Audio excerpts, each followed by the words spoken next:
pledge allegiance to the flag of the United States of America and to the republic for which it stands, one nation, under God, indivisible, with liberty and justice for all.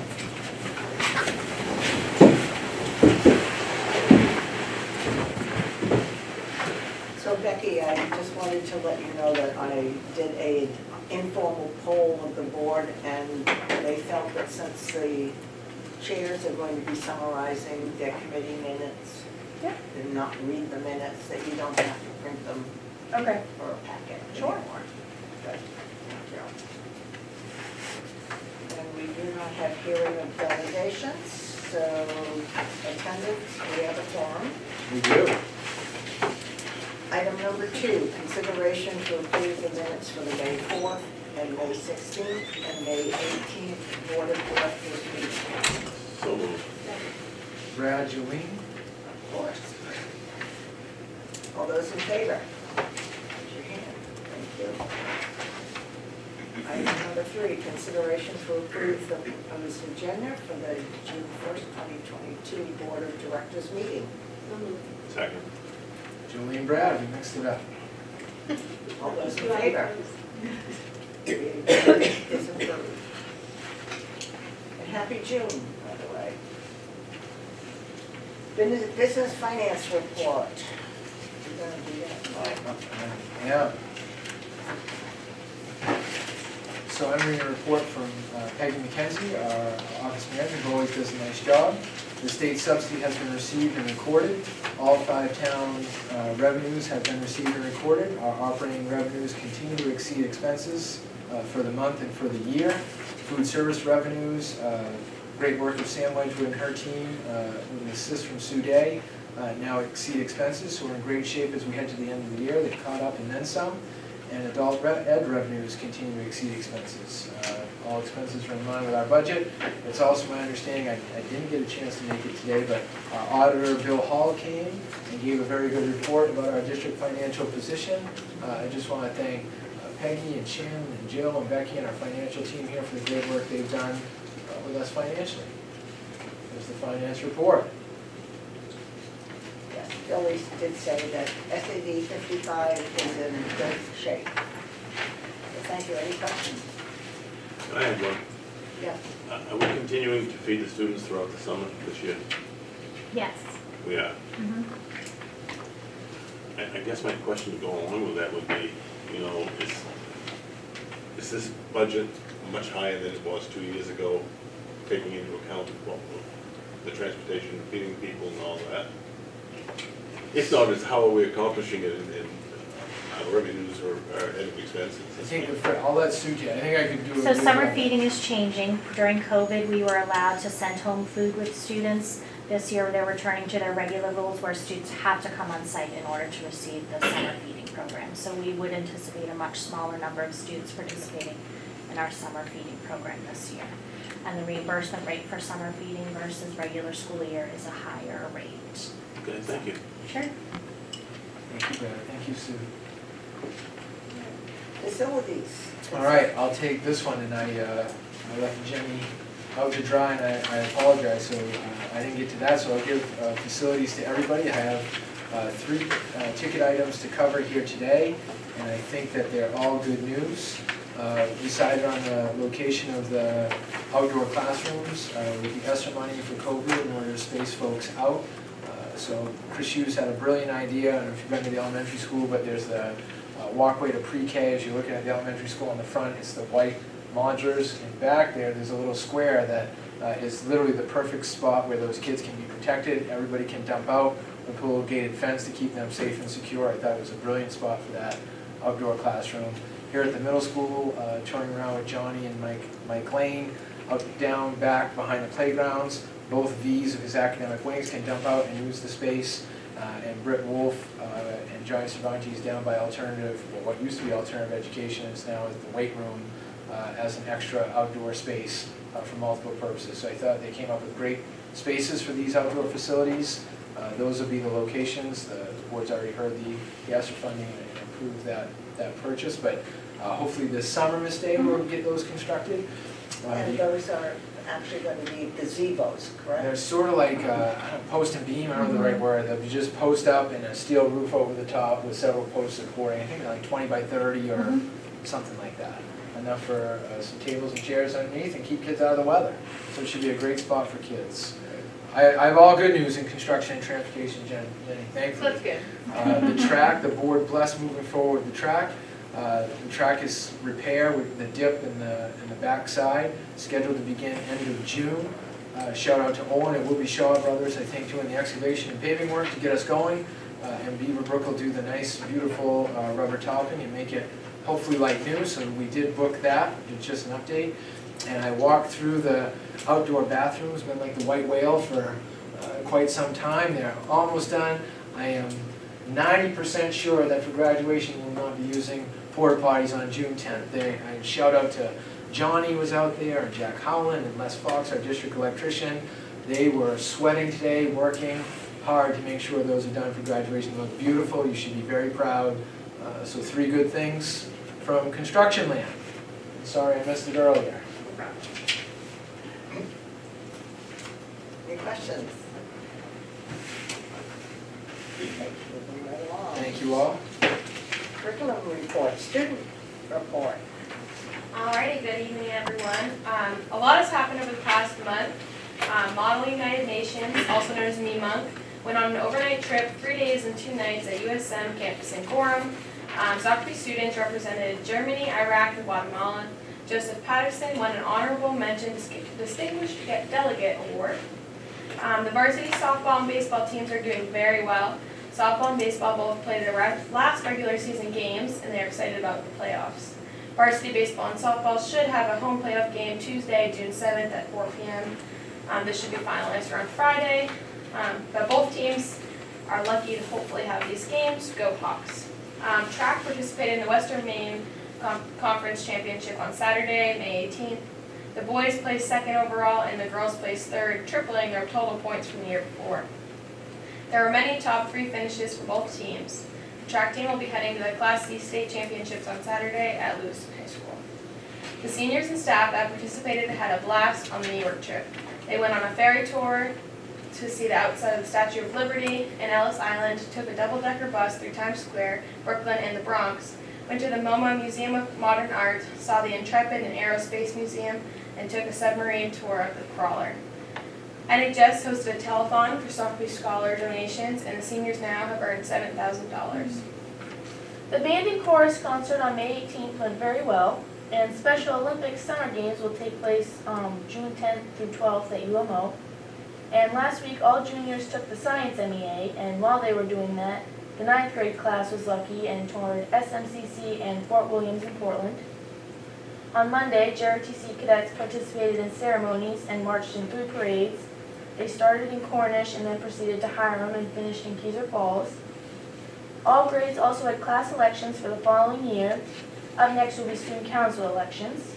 The class of 2023 is represented by President Abby Sanborn, Vice President Thomas Burley, Treasurer Brooke Landry, and Secretary Evan Drozdowski. The class of 2024 is represented by President Hannah Mason, Vice President Carter Belanger, Treasurer Gage True, and Secretary Elise St. Pierre Hermance. For the class of 2025, Emma Sanborn will be President, Hannah Libby will be the Vice President, Bridget Landry will be the Treasurer, and Natalie Libby will be Secretary. The Sacopee County play will be The Diviners. Showtimes will be as follows: June 3rd at 7, June 4th at 7, June 5th at 3 and 7, and June 6th at 7. The seniors will be participating in Field Day on Friday, June 3rd. Lastly, the class of 2022 is preparing to graduate. Graduation is on June 10th at 6 p.m. and senior assembly is June 9th at 12:30. We're happy to announce that this year's salutatorian is Dylan Shields and the valedictorian is Haley Capano, so congratulations to the class of 2022. Our very own Haley Capano.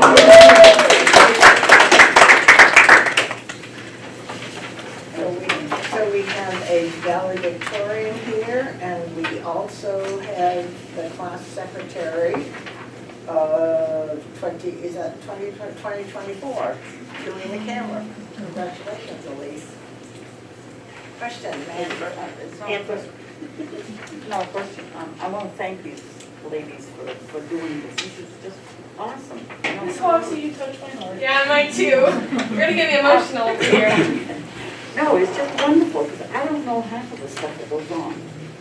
You have a boy that goes to high school, they don't talk. Girls do, but anyway, I find out all kinds of stuff. Thank you. Thank you.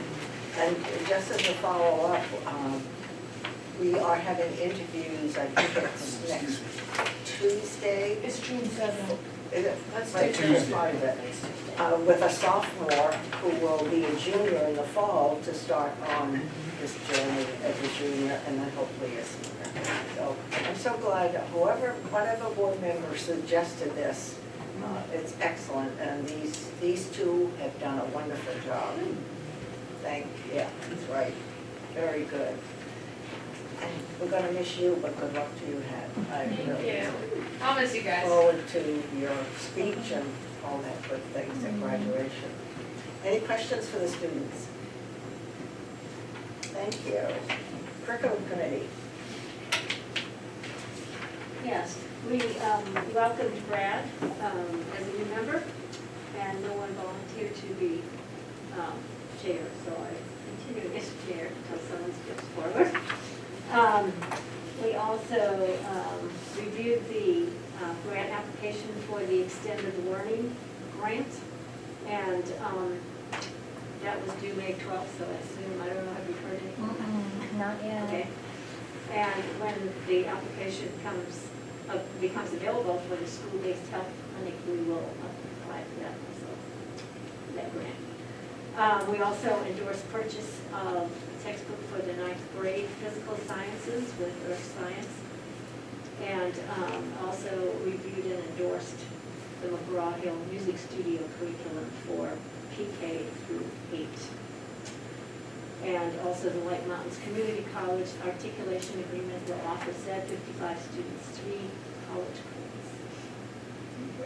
Any questions? Wellness committee, no meeting, we will meet again in the fall. Lake Region, same thing. Adult Ed Advisory, same thing. Technology, same thing.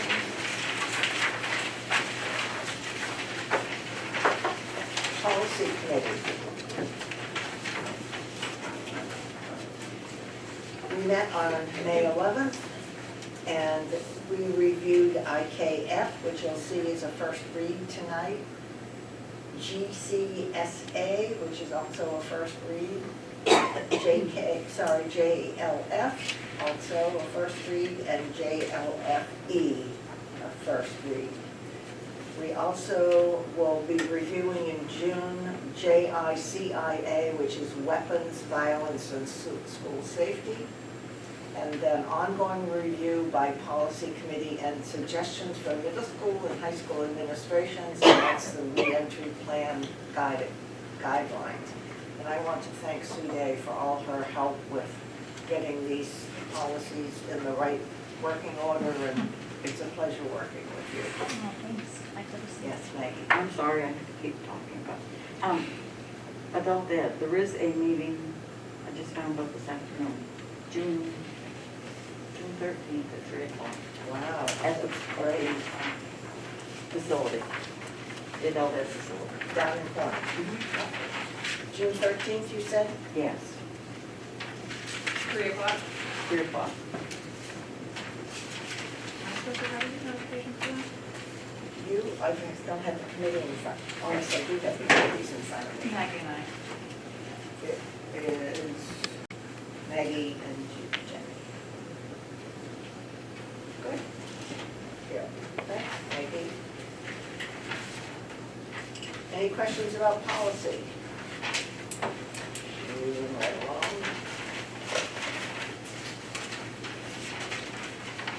All right, action items to approve the following policies as a first read. JLF, reporting child abuse and neglect. JLFE, suspected child abuse neglect report form. IKF, graduation requirements. And GCSA, employee computer and internet use. So moved. Second. You told me to put something Got it. Thank you. Okay, all those in favor, please raise your hand. Thank you. Approved. Superintendent's report. Great. So I'm going to read for folks watching, as I always do. Appointed Tim Markovich as a custodian at the elementary school. An internal transfer of Marcy Russell from grade 5 to grade 6. I have some resignations to read this month. Megan Anderson, pool test coordinator. As the board is probably aware, we discussed last month, pool testing is over per the Maine DOE. So there's a resignation there. Kim Burnell is an education technician at Sacopee Valley High School. That's actually a retirement. So I'd like to thank Kim Burnell for her years of service. Greg Averill as a teacher at Sacopee Valley Middle School. Megan Vanderreek, grade 4 teacher at the middle school. Vanessa Wheeler, phys ed teacher at the middle school. And Steve Bridges, science teacher at our middle school. So those are our resignations. Mike Lane has consulted with Sue Day and Becky Connors. I think most of these are posted or already out in the world. I think we already have some applicants for some of these positions. We're very hopeful with the early start that we'll be able to fill these jobs. I also have 3 things to report out that are not on this report. Oh, go ahead. Maggie has a question. Oh, I'm sorry. That's Nice to okay. see you, Maggie, that's fine. So the board heard this last month as well. I'd like to thank Jen Loughton, the tech team, Sue Gay for advertising. We are going to sell tech products on June 8th. We posted that on our website. I think sent to Connect Ed, Becky Carnes to our high school. So 1 week from today, we'll be having a tech sale. I think it'll be great for our community, sharing our surplus items. The other 2 things are both hazardous testing. You might have seen in the paper, it's become a big thing about lead testing. Just as a reminder to the school board, we did lead testing in this district. We did have 1 spot that failed. It was our elementary school gymnasium that hadn't been used in 20 months. We took all the remediation steps. It's passed. We did public notice. Yes, Becky Carnes sent all that information. So for lead testing, for SAT 55, if you're asked at IGA or anywhere else, we are good for lead testing. This is hot off the press. Radon testing, so this will go out to the entire district, so you're actually getting first report of this. Something like this will go out. We recently tested the entire district for radon. Just so you all know, it's a law. I don't think we had to do it until 2025, but in order to keep students safe, staff safe here at our school, we jumped on it. We did it as soon as we could get a company to come and do it. At this point, the results of our tests have been completed and interpreted by the testing company. We did have 11 of 257 tests come back above the limit. The recommendation of the testing company was to retest these 11 locations, and if the results remain above the limit, to contact a remediation expert. So we're supposed to retest. For more detail, all areas of the high school passed, so every test at our high school is good. At the elementary school, all passed with the exception of Horizons. The middle school also had 8 test results that came back above the limit. I think only 2 of those were classrooms, the rest were either storage or office spaces. However, it was discovered that the air handlers were not working properly during these tests. The air handlers not functioning appropriately is the presumed reason for the 8 test results at our middle school. And even though the recommendation of the testing company is only to retest, out of an abundance of caution, we will move people from all of these locations until the testing gets recompleted, which I think is next week, and we find out the results the week after. So we'll empty all those spaces of people, even though, so we're going above and beyond the recommendations of the testing company to keep people safe here at Sacopee. I'm hopeful when the air handlers are functioning appropriately, the entire middle school will clear up, and if any spot doesn't clear up, we'll hire remediation experts, hopefully over the summer, and take care of any issues we have. Brad and then Jolene. Do you have the numbers on the failing tests? Yes, I do. Highest result, Horizon had, I think, 3 separate tests, 8, 8.9, 10.2. The middle school from highest or worst to best or best to worst, 16.8, 14.3, 10.8, 8.8, 8.3, 7.2, 7.0, 5.4, 4.1. And you know, you do realize that the trigger is 4 point. I do. 4 packet Yes. typically to Okay. I do have another question that's Sure. relating to something else, but if somebody's got a question relating to this, I'll Let me just say, the last thing I'll say is, literally spoke to the gentleman this afternoon, so just so everybody's aware, and I might not get this exactly right, so if I'm misquoting the gentleman and someone's wrong, I apologize, but at a level of 20, which is worse than anything that we have, someone would have to spend 4,000 hours in a year in that space to have something trigger like something that would not worry them. I'm not getting this right, but 20, the number 20, it takes 4,000 hours to be problematic from their world. So we don't have a number at 20, and school is 7 hours a day, 175 days a year, so 1,200. We don't approach 4,000 hours, and we don't approach 20. I'm not saying these are okay. We're going to keep everybody out to a retest or remediate, but just to put it in perspective for everyone, the numbers. Go ahead, Brad, if you have more. I'll answer anybody, and I'm certainly not a radon expert, Bradley. well, neither am I. I think I've about said everything I know. Going back to these people, these 4 people that are leaving, other than the one that's retiring and the person whose job is being, do you know where they are on the scale and if they moved on to greener pastures? I can tell you that, to the best of my knowledge, only one of them is continuing education. Really? Yes. And in terms of the scale, I'd say most of those are mid-ish level scales. Where we need to put the money. Probably mid-ish level scales. Thank you. You're welcome. Is that it, Brett? So far, Jolene? Are the air handlers being repaired? I think the air handlers are working. I think it was a temporary hiccup, so Johnny has told me. We should be, what I think we should be fine now. I'm hoping that all these retests pass, but abundance of caution will keep everybody out in case they don't. Any other questions? All right. So, action items. Consideration to enter into executive session to discuss negotiations pursuant to 1 MRSA Section 405(6)D. so moved. Olin and then Brad. All those in favor, please raise your hand. Thank you. We are in executive session. TV2, thank you very much, So students. sad.